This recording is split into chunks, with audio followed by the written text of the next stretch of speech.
Who, what, and where are the first three questions I ask myself when planning an encounter in any tabletop game. Who encompasses the players, their skills, abilities, and tactics. What are the monsters, their strengths, weaknesses, and the threat they pose. Finally, where is the question I'll be analyzing in this series on tabletop map design.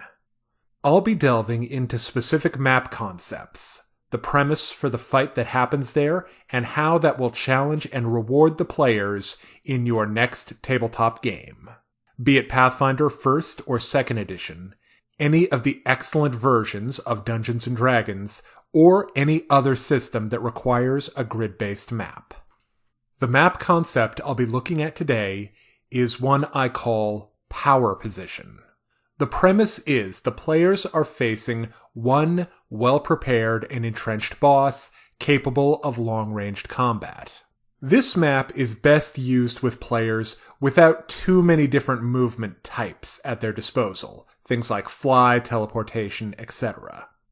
However, if the boss is capable of being effective in combat against the players with these different movement types, it can still be an encounter worth running and a very dynamic fight that will challenge your players. Let's begin by looking at the boss. I call it the shooter. I used a ranger with a compound longbow and poisoned arrows for this encounter. But this boss could just as easily be a spellcaster, focused on long-ranged fighting, or in a steampunk, modern, or sci-fi setting, a sniper with a high-powered weapon. Regardless of how exactly you implement the encounter, one thing I recommend for the shooter is different ammo types. In my encounter, I gave the shooter different types of poison that damage players in different ways.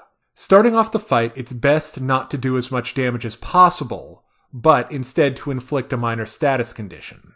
This will teach the players how the fight is meant to work. Then, as the players move closer and closer to the boss, start utilizing more and more dangerous ammo types that cause more debilitating conditions and damage the players. The shooter needs to be a dangerous, powerful threat to show the players that he's the boss of the encounter, and also to encourage them to utilize aspects of the terrain to their advantage. Now, let's look at the map. This map was inspired by the Bog map from Call of Duty Modern Warfare. The dominant feature of this map is a high point that provides the shooter a commanding view of the area, and plenty of opportunities to shoot at the players. Restricting player movement is important, at least on the XY axis. Z is up to you. I used a dock with hostile fish in the water below the players. I didn't want to completely lock off, swimming to other parts of the dock. However, if you choose, a similar map could use an enormous chasm, lava pits, or any other type of zone that restricts movements, as long as it is a clear no-go zone. The next feature of the map I want to talk about are traps and encounters. The shooter is well prepared for the party. This takes the form of traps and allies lying in wait. The first trap type are noise traps. Early on, I used noise traps. These don't do actual damage, but they provide the shooter information on the location of the players as they explore the map.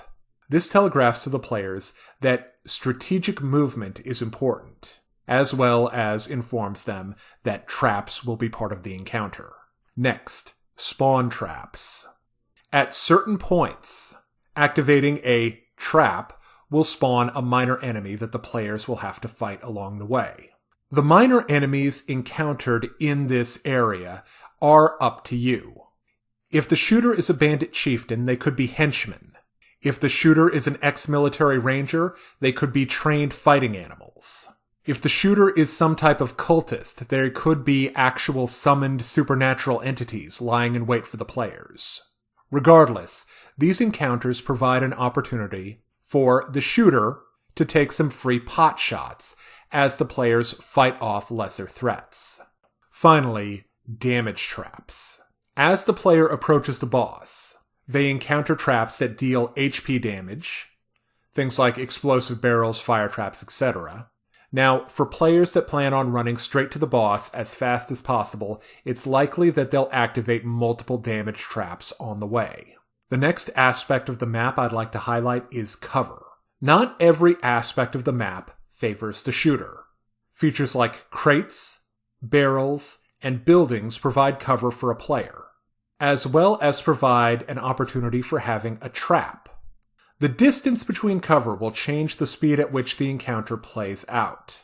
If there's lots of cover, the players may be encouraged to hop from cover point to cover point, and risking giving the shooter opportunities to attack them for faster progression. Alternatively, widely spaced cover may encourage your players to sprint between safe zones, making for a fast-paced fight. Finally, I'd like to discuss your options for multiple shooters. If you would like more than one shooter, for the purposes of larger or more powerful parties, you might consider the Op4 rule. This is where the enemies all go on the same turn.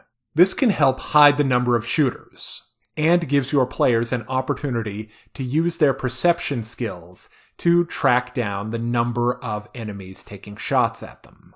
Thank you for watching D6 Damage. If you'd like to support the channel outside of video content, check out Sorcerous, a dark fantasy RPG inspired by tabletop games like D&D and Pathfinder, available right now on Steam.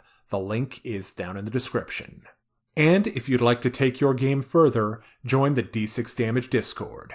We have discussions and strategy guides for D&D and Pathfinder and more. Finally, be sure and check out our BitChute channel, where you can see the latest D6 videos a day before they're uploaded to YouTube.